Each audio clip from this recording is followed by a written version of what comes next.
Today I'm talking with Dianne, who I'm going to add in a sec, about sales funnels, which is how you get followers to paying clients in a more kind of systematic way. So let me add Dianne because she's the pro. If you're looking for her, she's Passion Breakthrough. There we go. Did I do that? Right. But if you have any questions during this live, please do pop them in the chat. I will double check that we haven't had any extra questions. Hello there. I always sit too close. Wait, the top of my head's chopped off. There we go. I know, like last time I had like my face cut off and I didn't even know and I couldn't really do much about it. So yeah, I'm really excited to be here and see your pretty face again today. Just checking for any extra questions. No, we're good to go. Okay.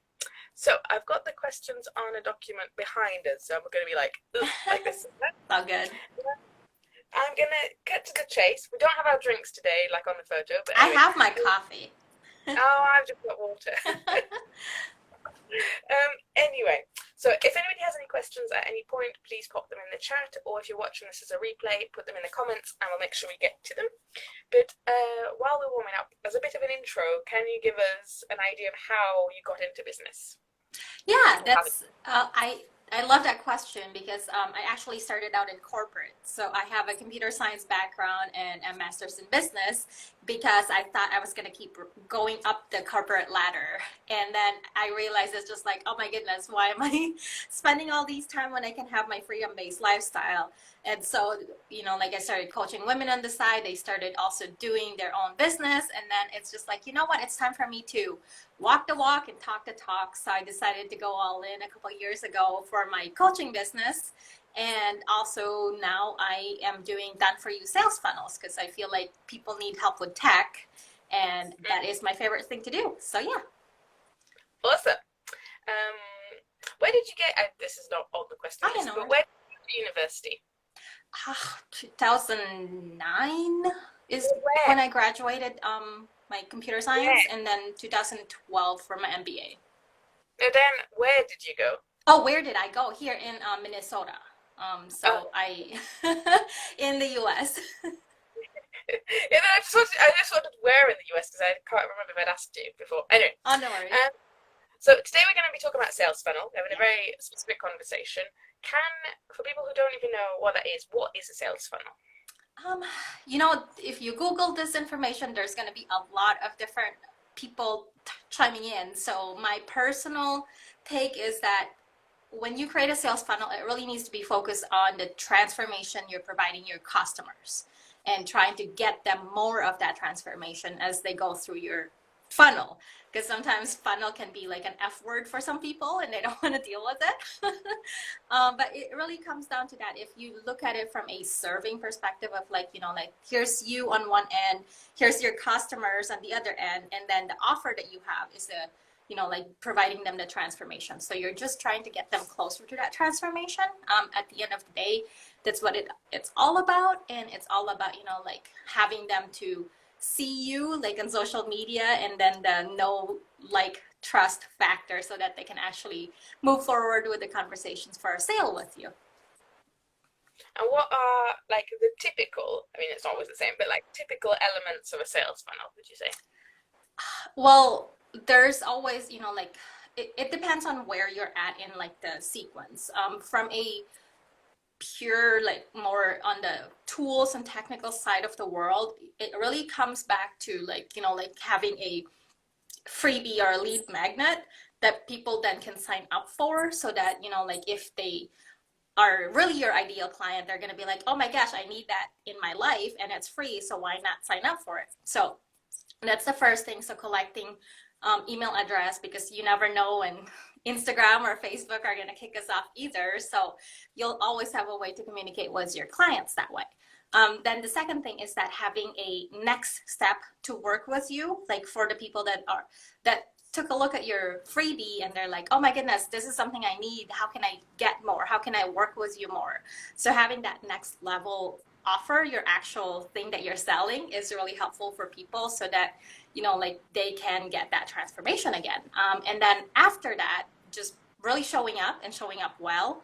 And so having that good delivery system and like customer service is essential for it too. Mm.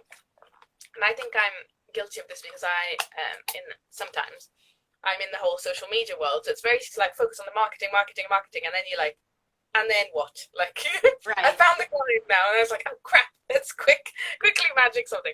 Yeah.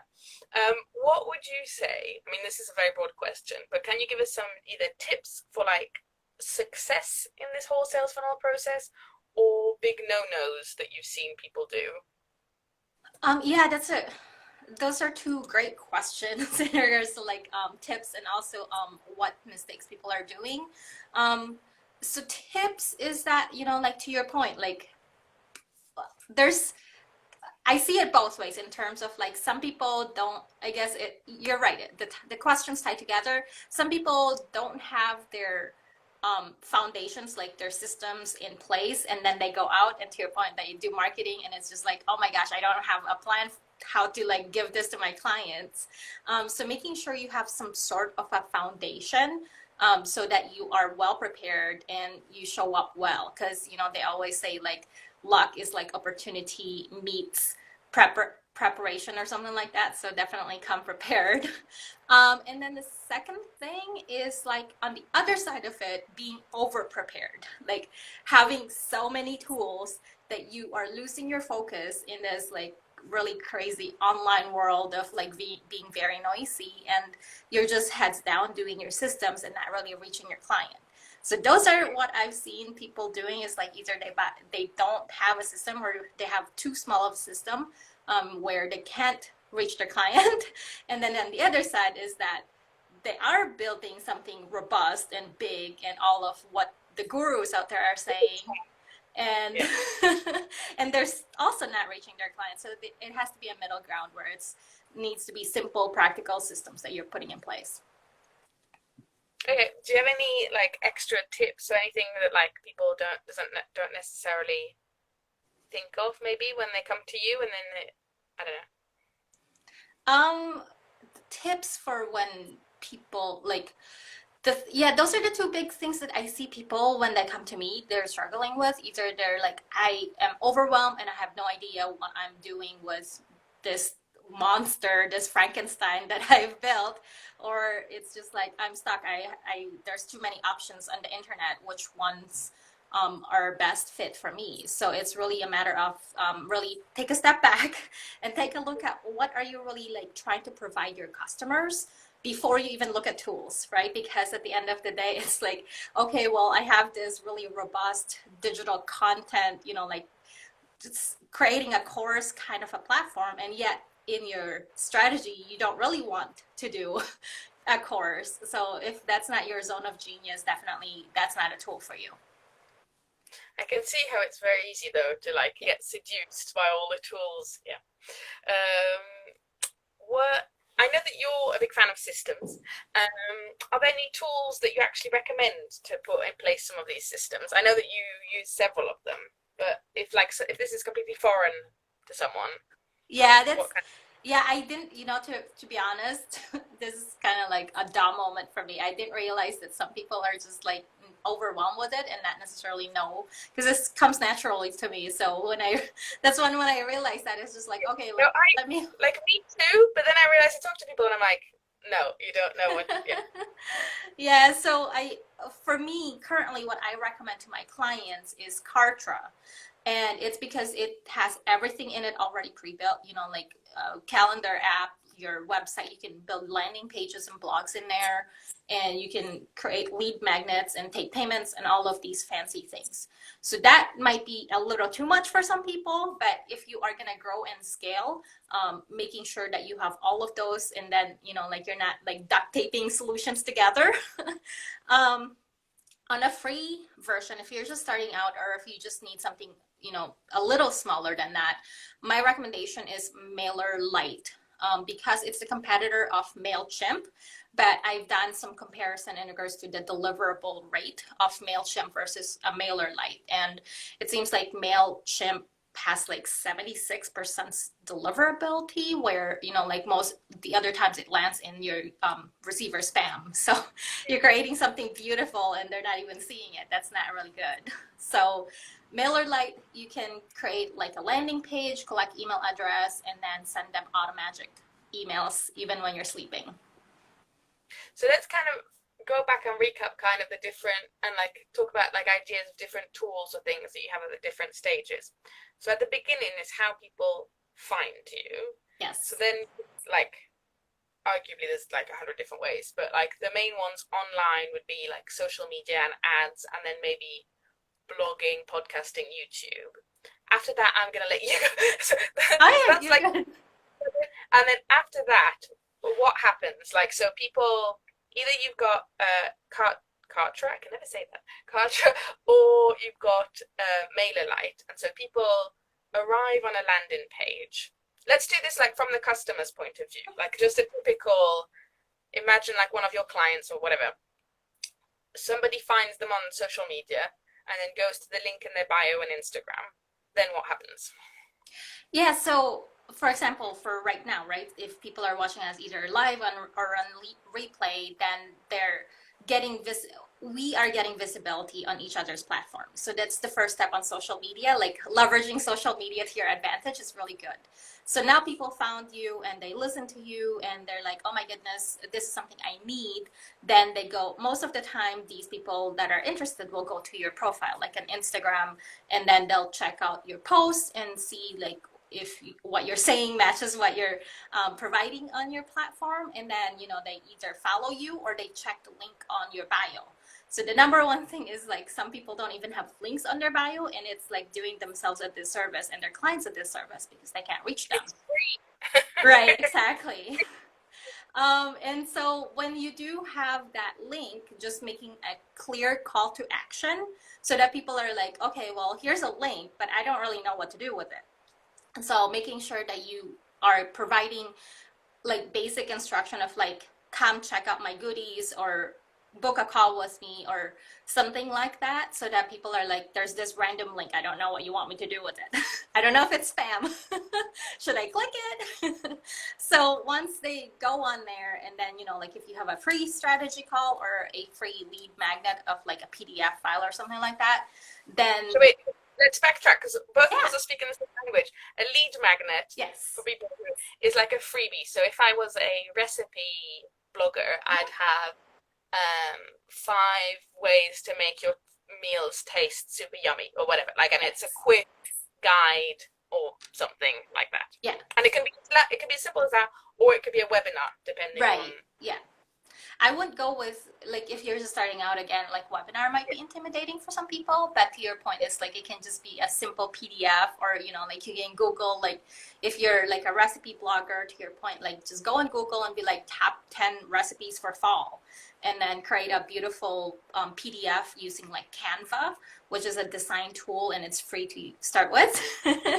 And then you can save it into your Google Drive and make sure that it's a shareable PDF, so that, you know, like when you email it using MailerLite, you can just provide a link to your Google Doc and be like, hey, here's your freebie. Thank you for downloading it. And then they take a look at that, and then in your freebie, they'll, you know, fall in love with you, and then they're going to want to do the next step with you, which is the sales part, right? So when they reach out to you either by email, because, you know, on your freebie, making sure you always have a call to action, your Instagram, on your freebie, on all of those different places. So on your freebie in your PDF, you're going to have your information there, right? It's going to come from like, you know, like whatever your name is, and then your email address or your Instagram handle, so that you can tell people, hey, if you like this and you want to work with me on customized recipes, here's how you can do that. And then they'll reach out to you on Messenger or on your email, and then they will continue to work with you. So that's the simplest process. If you already have a product, you can include that link to your product on your freebie and be like, hey, if you want more, here's the link. And then it's automatic that people can then access your next step for you. So that's pretty much the gist of it in terms of like the progression of it. And then, of course, showing up well. So, yeah. Yeah. Do you want to, as we're doing like a vocabulary day, do you want to explain what tripwire offers are and what upsells and downsells are? Oh my goodness, yes. That is getting really technical, but Yes, so this is like level yes. 3 or level 5. Yeah. Yes, for sure. So, from those perspectives, so there's different types of funnels, right? From a technical perspective, there's the lead generation funnel, which is what we explained to you guys in terms of like giving something for free in exchange for an email address.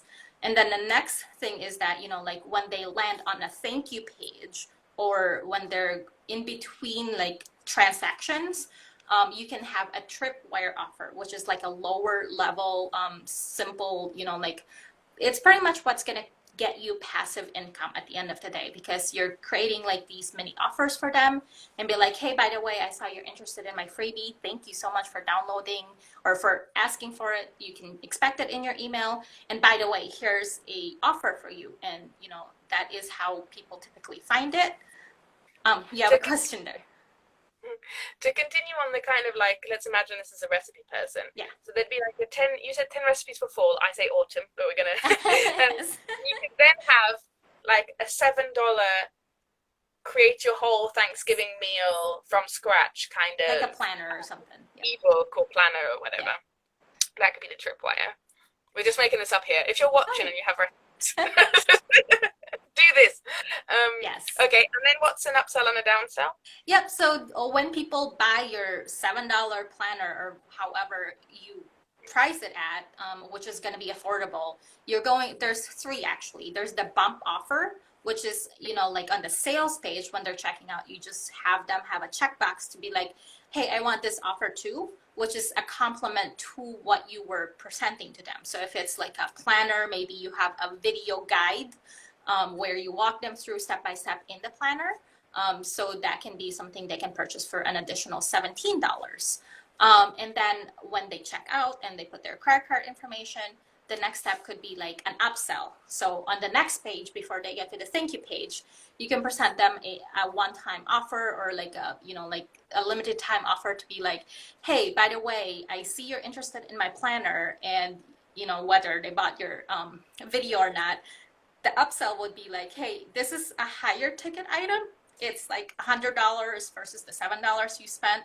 But in here, I will, have a private session with you where I will review your meals with you and provide alternative solutions and stuff like that. So that's another offer that you can also present. If they say no, thank you, you can now have a downsell where like, hey, well, maybe, like $100 is too much and maybe that wasn't for you, but maybe you're interested in this other offer that's less expensive and that's also going to help you with what you're trying to do, which is like if meal planning, like I also created for winter or for, like the next seasons, and then pre-package that for them as a downsell.